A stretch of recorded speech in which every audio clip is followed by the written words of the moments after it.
Hello everyone and welcome to Gargi express. तो आज जिस टॉपिक पे हम बात करेंगे ये this is a topic which is requested by one of the people and उन्होंने मुझे बोला कि आप प्लीज इस टॉपिक पर वीडियो बनाइए। तो आज का हमारा टॉपिक जो है why girls don't want to get married abroad.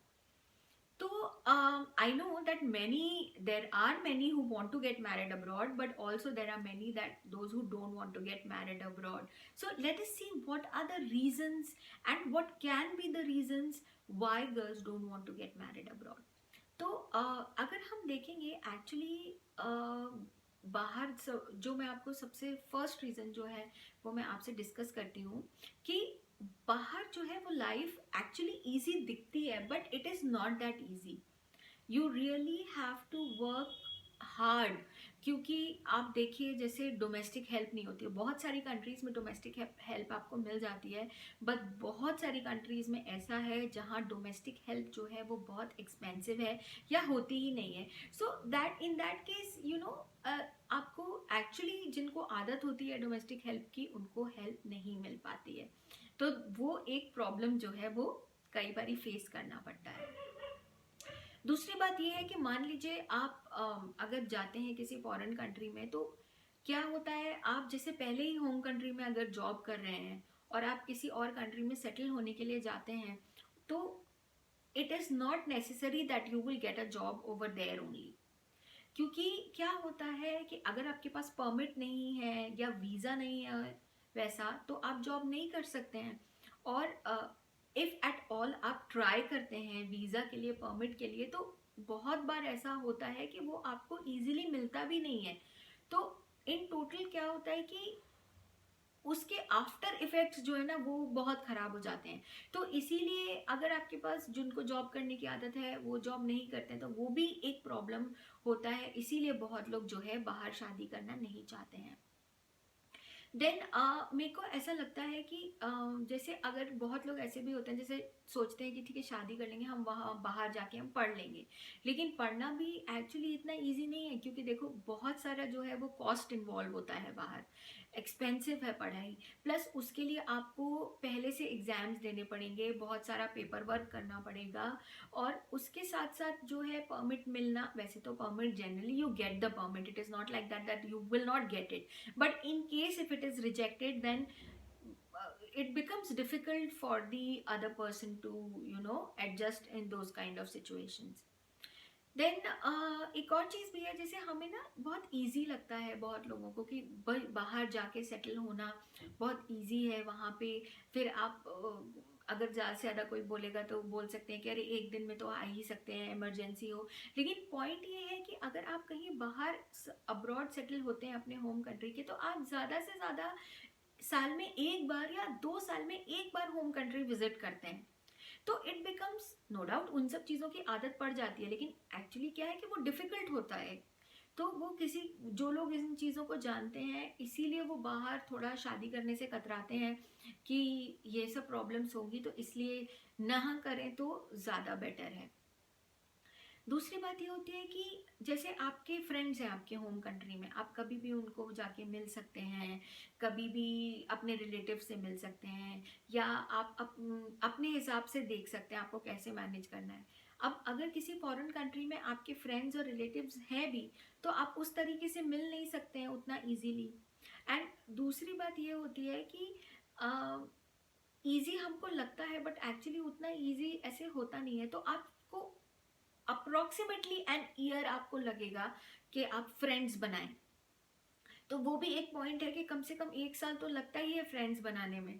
तो वो एक थोड़ा सा प्रॉब्लमेटिक सिचुएशन हो जाता है, दैट इज देयर।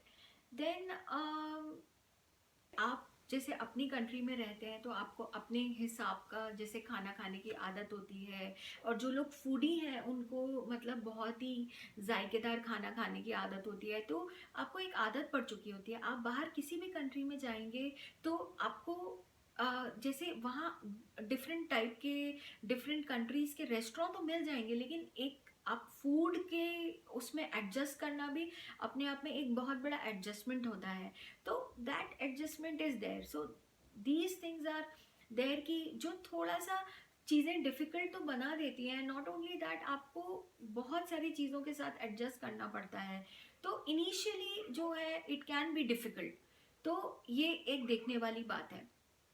बाकी ये है कि जैसे रात और दिन का अंतर होता है, मान लीजिए आप किसी फॉरेन कंट्री में हैं और आप अपने पेरेंट्स से बात करना चाहते हैं, तो अगर यहाँ पे रात है और वहाँ सुबह है, तो माइट बी टाइम डिफरेंस की वजह से अपनी फैमिलीज को कांटेक्ट करना थोड़ा सा डिफिकल्ट हो जाता है, and these things actually matter. तो इस वजह से भी जो है इमोशनली थोड़ा सा हो जाता है, तो इसलिए भी लोग बाहर नहीं जाना चाहते हैं।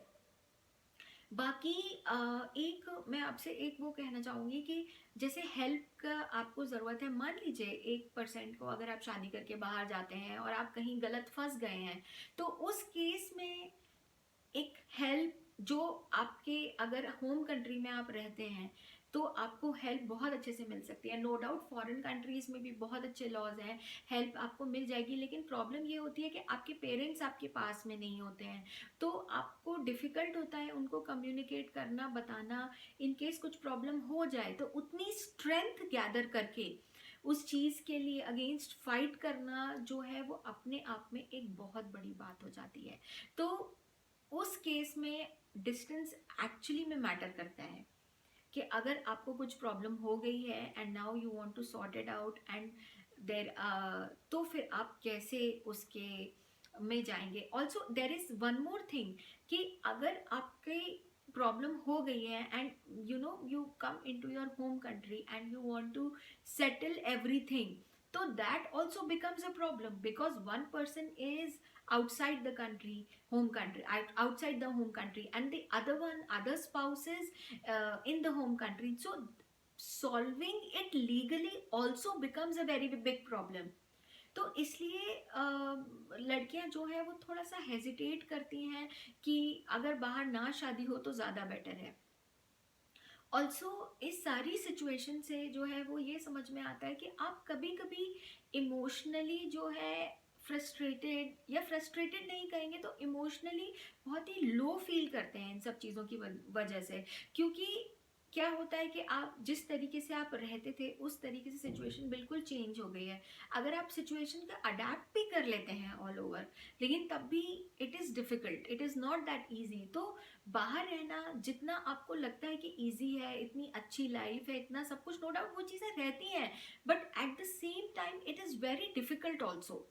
तो इन सब चीज़ों का ध्यान रखना चाहिए एंड आई होप दैट मैंने मैक्सिमम से मैक्सिमम इन्फॉर्मेशन आपको देने की कोशिश की है इस वीडियो में, जो मैं आपको दे सकती हूँ। अगर आपको वीडियो पसंद आया है तो थम्स अप दीजिए।